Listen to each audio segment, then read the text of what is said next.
Yes, thank you everybody for coming. Thank you for the folks watching this out there in digital land. So, just this is going to be a very quick presentation. All we want to do is to make it so that make you aware of maybe some features in Hindenburg that you are not aware of. The reason for this is that we've done a lot of trainings over the years. And when we would do that, folks would ask a question or say, "I wish it did this" or something like that.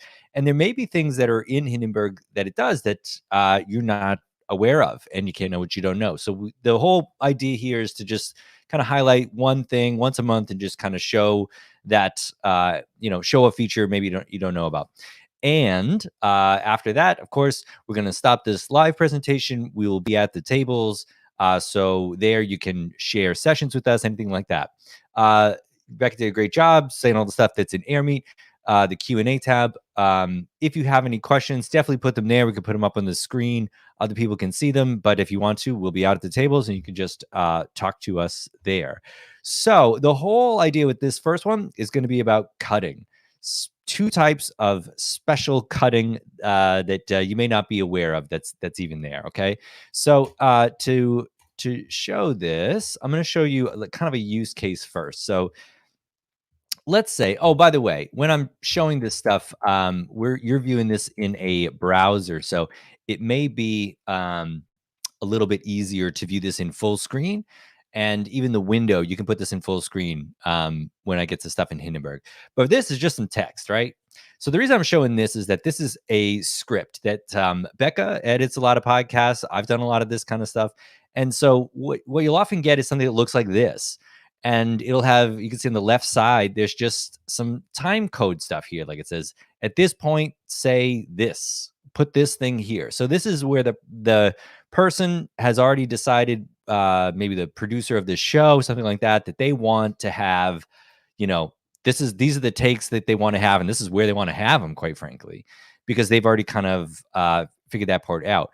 So, they're going to give you the grunt work of kind of going through the audio and assembling stuff. And that's like cutting things and moving things around, whatever. So the things I'm going to show you are useful, even if you're not doing this. But that's the idea of where this first one came from. Okay.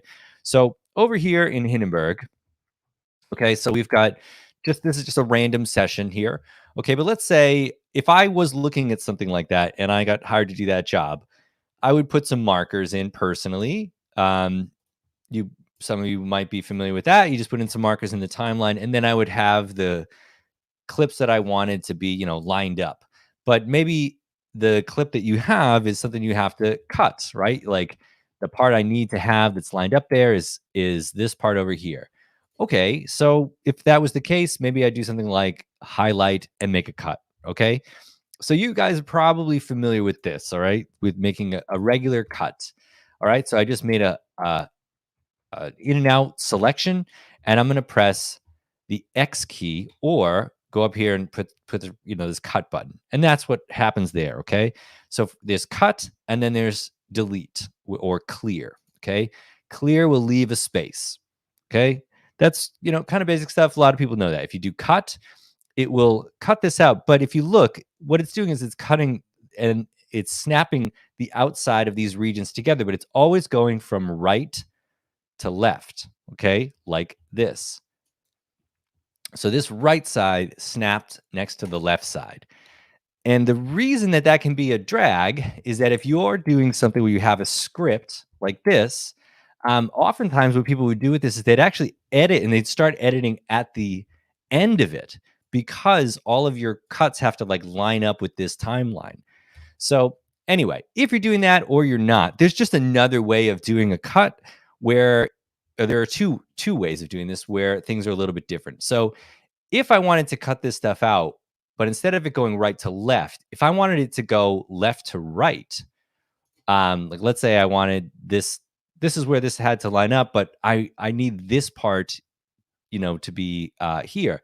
So what I would do is cut this out in this alternate way of doing it. So I'm on a Mac, so you'd hold down Option, but if you're on Windows, you can hold down Alt, it's the same thing, and press X. And when you do that, now it's going to go from left to right. Okay, so just to go back a step, I make a selection. If I do regular cut, regular old cut, which I'll do here, it's going to snap from right to left. And normally what I would do is, if that's the, now I have the take I want to keep, I then would have to move this over here. But if I can save myself that step by going from left to right by holding down Alt and pressing X, and it will go this way. And it just cuts as you're going along. So if you're putting together a piece as you're going down the timeline, it's a huge, useful thing. So there's another thing to keep in mind with cut, or a few things. One is that if I highlight in some blank space like this, like I'm on this second track here, I highlighted into this blank space. If I cut, meaning press X, it will cut away that blank space, and this region here will move along. I actually end up doing that a lot personally. I just cut stuff away to kind of move things as opposed to click and drag. Usually it's in this case where I'll just cut these things like that. But that's one thing. So, but the purpose is that if I'm on, let's say, this first track here, right, where I have things here and I have regions over here. So I have regions behind this. If I make a cut here, it cuts this out and it snaps it together like we've been looking at. But you notice that it moves this all too. So before, this was lined up with this marker over here, marker 11.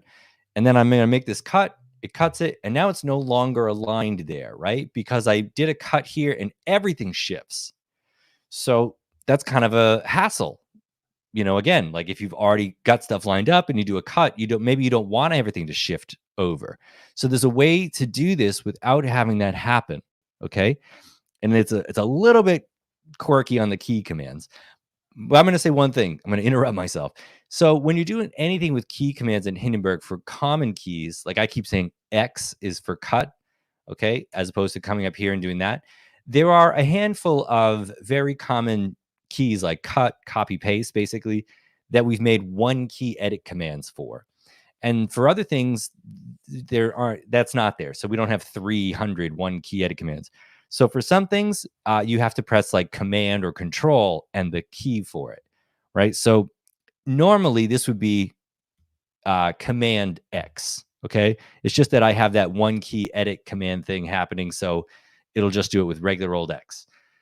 But I'm saying all that because the way you do this special type of cut is you hold down Shift and Command and then press X. And what it will do is it will cut this and it will snap these two together, but it will leave this alone. Okay, so just once again, if I do a regular cut, it's going to cut this, and these regions have moved down the timeline because that's how that works. But if I hold Shift Command and then come here and cut this, if I hold Shift Command and then press X, it will cut this region here and leave this one alone. So that's really helpful for like if you just want to cut things within the region, not move things around. Just some features that, I think people, they're there. They've always been there. It's just, you can't know what you don't know. And so we want to highlight some of these things that we think are super useful things that maybe some folks just aren't aware of. Okay. So that's basically the idea. That is alternate cut and special cut. Okay, so you can cut either by going the normal way, where it goes from right to left. You can hold down Option, this alternate version of it, where it goes left to right. Super handy if you're putting together a script. And if you want to just cut regions and not have to shift everything around, but you still want them to snap together, you hold down Shift Command, or on Windows, it's Shift Control, and then press X, which is the key for cuts. Okay, so hopefully that makes sense. All right, we just want to showcase a little thing very quickly. And we are going to break out to the tables now, where you can come and ask us. We'll have a table for Pro. We're going to have a table for narrator, a Spanish and a German speaking table for our folks who speak those languages. Please come and join us. Ask any questions that you like. And we will see you at the next one. Okay.